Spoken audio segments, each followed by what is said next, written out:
Bonjour, aujourd'hui j'ai envie de te parler de fouilles archéologiques, une histoire qui remonte à quand j'avais 10 ans et comment, alors que ce souvenir m'est revenu ces derniers jours, ça m'a amené à une certaine réflexion que j'ai envie de te partager aujourd'hui. C'était un dimanche matin, marché en famille avec mes parents, mon grand-père, mon oncle, et on était dans le nord à l'époque et juste à côté du marché, en fait, ils avaient découvert un site archéologique et il y avait donc des personnes qui étaient en train, à genoux par terre avec leurs petits pinceaux, leurs outils, en train de faire des fouilles. J'étais restée là pendant tout le temps où ma famille avait fait le tour du marché et moi j'étais restée mais totalement scotchée sur ces personnes-là qui étaient tellement absorbées par ce qu'ils étaient en train de faire, qui étaient avec des gestes méticuleux, qui étaient pleinement absorbés, pleinement présents à ce qu'ils étaient en train de faire. J'avais trouvé ça tellement, tellement beau de les observer. Clairement, quand je suis sortie, et ça m'est resté un certain temps, je voulais absolument devenir archéologue. Et ce qui est génial, c'est que je me suis dit cette semaine, mais en fait, je suis une archéologue, à ma manière. Pourquoi je te dis ça? Tout simplement parce que les personnes qui viennent me voir que j'accompagne, je les accompagne à aller regarder dans leurs racines.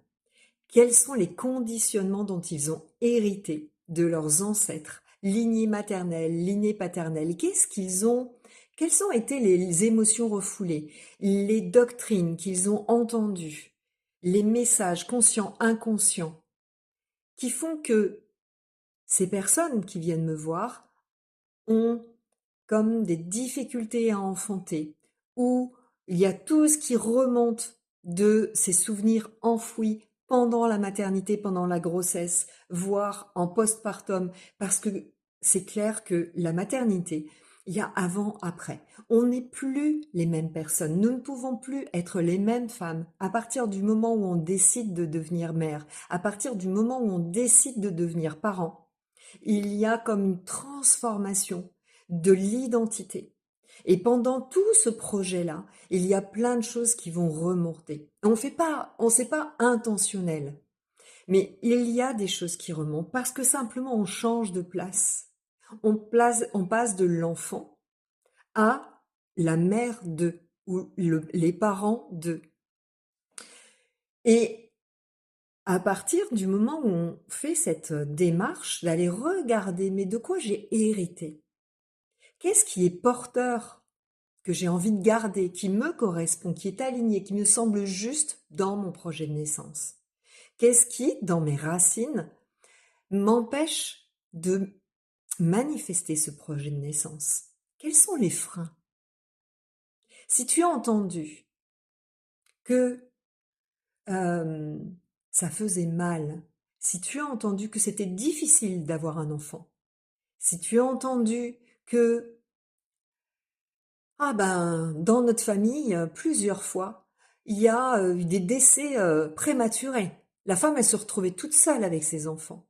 Tu vois, ce genre de phrases comme ça ancre comme une sorte de vérité à l'intérieur.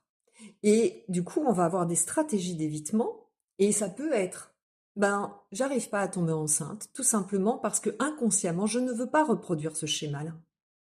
Et là, moi, je suis là à te poser des questions pour t'aider à aller comprendre, comme dans ces fouilles archéologiques, à aller voir au-delà des apparences. Parce que ce qui est top quand même, quand on y pense, c'est que on voit quelque chose en surface, mais peut-être que dessous, si tu creuses, il y a des sites sacrés. Il y a vraiment des lieux qui sont enfouis, remplis de secrets. Mais dans ta famille, c'est la même chose.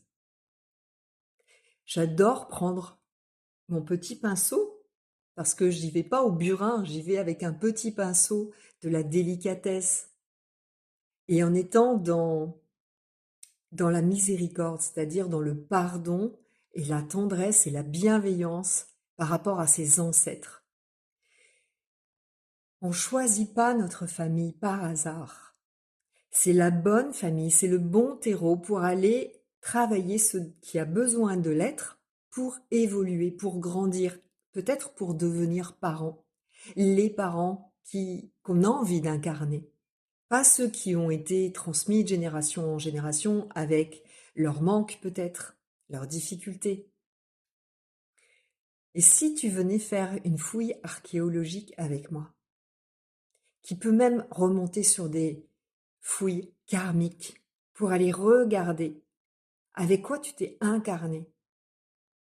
J'adore, j'adore faire ça, vraiment. Ça me passionne d'aller revisiter tout ce qui est enfoui, tout ce qui est caché, et qui, une fois est mis en lumière, change les choses pour toi.